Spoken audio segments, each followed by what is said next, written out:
12월 15일 대림 제3주일 루카가 전한 거룩한 복음입니다.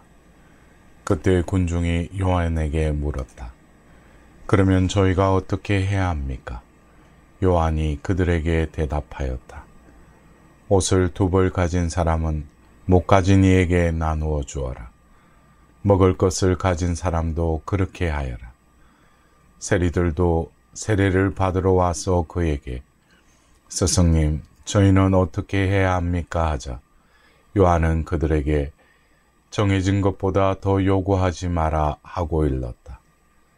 군사들도 그에게 저희는 또 어떻게 해야 합니까? 하고 묻자. 요한은 그들에게 아무도 강탈하거나 갈취하지 말고 너희 봉급으로 만족하여라 하고 일렀다. 백성은 기대에 차 있었으므로 모두 마음속으로 요한이 메시아가 아닐까 하고 생각하였다. 그래서 요한은 모든 사람에게 말하였다. 나는 너희에게 물로 세례를 준다.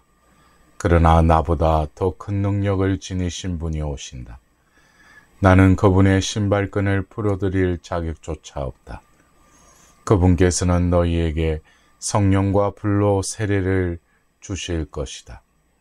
또 손에 키를 드시고 당신의 타작마당을 깨끗이 치우시어 알곡은 당신의 곳간에 모아 들이시고 쭉정이는 꺼지지 않는 불에 태워 버리실 것이다. 요한은 그 밖에도 여러 가지로 권고하면서 백성에게 기쁜 소식을 전하였다. 사랑하는 형제 자매 여러분, 오늘은 대림 제3주일입니다. 오늘 전례의 모든 말씀은 기쁨을 선포하고 있습니다. 오늘 1독서에서는 전쟁에 시달리던 예루살렘 사람들에게 마음껏 기뻐하고 즐거워하여라. 주 너의 하느님께서 너의 한가운데에 계시다라고 스바니아는 선포합니다. 한난통에 기뻐할 이유는 하느님께서 우리 한가운데에 계시기 때문입니다. 더 나아가 하느님께서는 너를 두고 기뻐하며 즐거워하신다. 너 때문에 환성을 올리며 기뻐하시리라 라는 놀라운 말씀을 전합니다. 하느님께서 우리 가운데 계신 나의 기쁨과 나를 두고 기뻐하시는 하느님의 기쁨이 하나가 됩니다.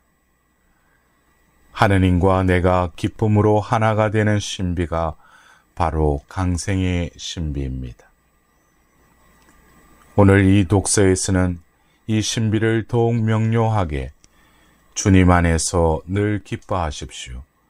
거듭 말합니다. 기뻐하십시오. 주님께서 가까이 오셨습니다. 라고 전합니다. 우리의 삶에서 근심과 걱정이 없어졌기에 기뻐하는 것이 아닙니다. 근심 걱정 한가운데로 주님께서 오시니 기뻐하라는 말씀인 것입니다. 주님께서는 집안의 우환을 없애시거나 경기가 좋아져 잘 살게 해주시거나 병든 몸을 건강하게 고쳐주시려고 세상에 오시지 않았습니다. 우환, 질병, 가난 등의 걱정거리를 알고 살아가는 우리 안에 오시어 우리와 함께 계십니다. 그 신비가 참 기쁨의 이유인 것입니다.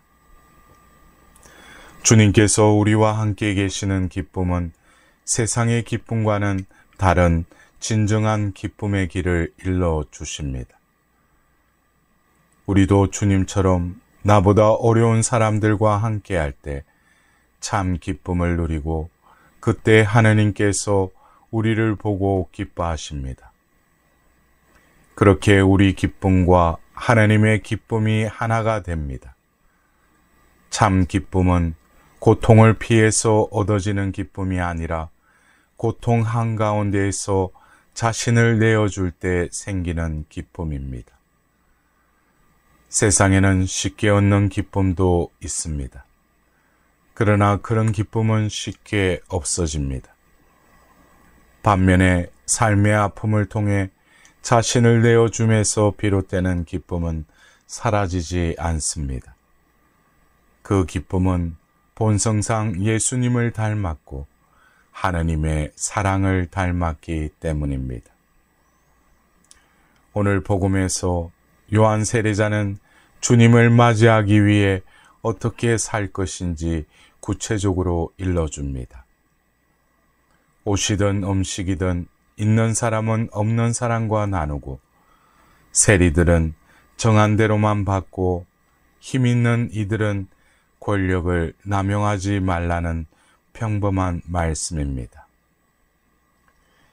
지난 대림 제2주일에 회개는 우리가 가는 길을 바꾸는 변화임을 묵상했습니다. 이 변화는 특별한 사항이 아닌 일상에서 실행하는 변화입니다.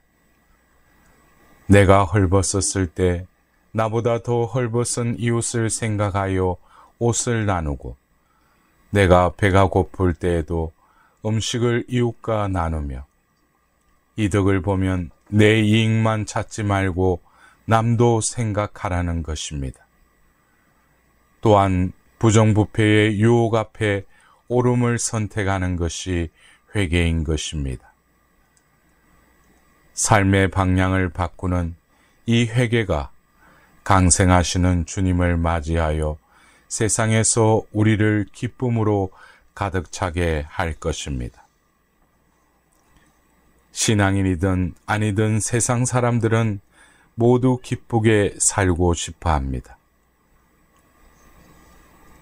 천국의 문 앞에서 하느님께서는 두 가지 질문을 하신다고 합니다. 첫째, 당신은 인생에서 기쁨을 찾았는가? 둘째, 당신의 삶이 남에게도 기쁨을 주었는가?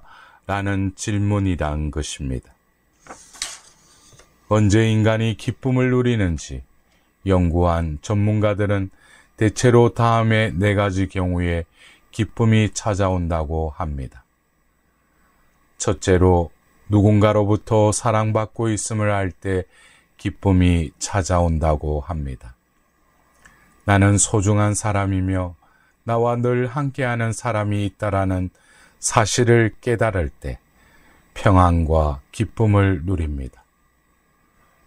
오늘 말씀들은 말씀대로 나를 두고 기뻐하시는 하느님, 그 하느님께서 나와 함께 계시기 위해 오십니다.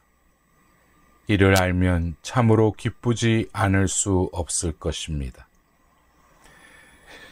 둘째로, 자신이 처한 상황을 긍정적으로 받아들일 때 기쁨이 찾아옵니다. 힘든 일을 보며 걱정하고 고민하고 애태우고 있다면 기쁨이 들었을 자리가 없습니다. 비록 삶이 힘들더라도 주님께서 나와 함께 계시기에 감사드릴 때 걱정과 고민이 아니라 평화와 기쁨을 누리게 되는 것입니다. 셋째로, 가치 있는 것을 소유할 때 기쁨이 찾아옵니다. 배우자, 자녀, 집, 책, 취미 활동 등 우리 삶을 가치 있게 하는 좋은 관계와 환경을 얻을 때 기쁨이 온다는 말입니다. 무엇을 얻으면 가장 기쁠까요?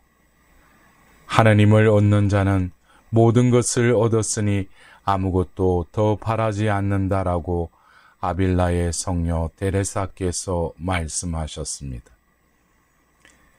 건강이든 재산이든 명성이든 다 지나가는 것이라고, 이 모두를 이뤄도 하나님을 얻는다면 모든 것을 얻은 것이니 아무것도 더 바라지 않고 기뻐합니다 라고 성녀는 말하였습니다. 마지막으로 가장 큰 기쁨은 가치 있는 보물을 기꺼이 내어줄 때 찾아옵니다. 기쁨은 생과 같아서 그것을 퍼나를수록 자신에게 더 큰 기쁨을 가져다 줍니다. 예수님께서 말씀하셨듯이 주는 것은 받는 것보다 더 행복하다라고 하신 말씀을 마음에 새깁시다. 외아들을 내어주신 하나님의 기쁨, 살과 피를 내어주신 예수님의 기쁨, 온 생애를 말씀에 내어드린 성모님의 기쁨이 바로 그 기쁨인 것입니다. 사랑하는 형제 자매 여러분, 오늘은 또한 자선주일입니다. 자선이나 나눔을 언제 어떻게 실천해야 할까요? 어느 날 돼지가 암소를 찾아와서 이렇게 하소연했답니다. 너는 고작 우유만 주는데도 사람들의 기움을 받고 나는 목숨을 바쳐 고기를 주고 아주 좋은 요리가 되어주는데 사람들은 왜 나를 좋아하지 않는 거지? 라고 물었다고 합니다. 암수는 잠시 생각에 잠겼다가 말했습니다. 글쎄, 아마 나는 비록 작은 것이라도 살아있는 동안 해주고 너는 죽은 뒤에 해주기 때문이 아닐까요? 유대인 속담에 건강할 때 자선하는 것은 금이요, 병이 났을 때 하는 것은 은이요, 죽은 뒤에 하는 것은 납이다 라는 말이 있습니다.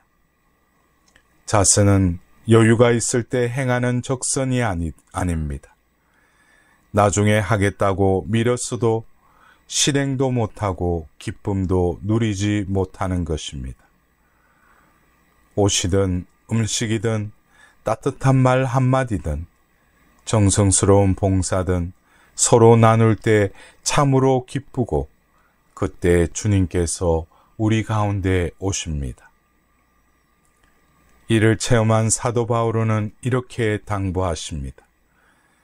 주님께서 가까이 오셨습니다. 아무것도 걱정하지 마십시오.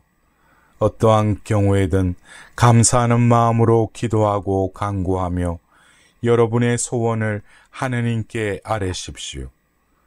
그러면 사람의 모든 이해를 뛰어넘는 하느님의 평화가 여러분의 마음과 생각을 그리스도 예수님 안에서 지켜주실 것입니다. 이번 한 주간도 대림의 기쁨 속에 충만한 하루하루가 되시길 기원드립니다.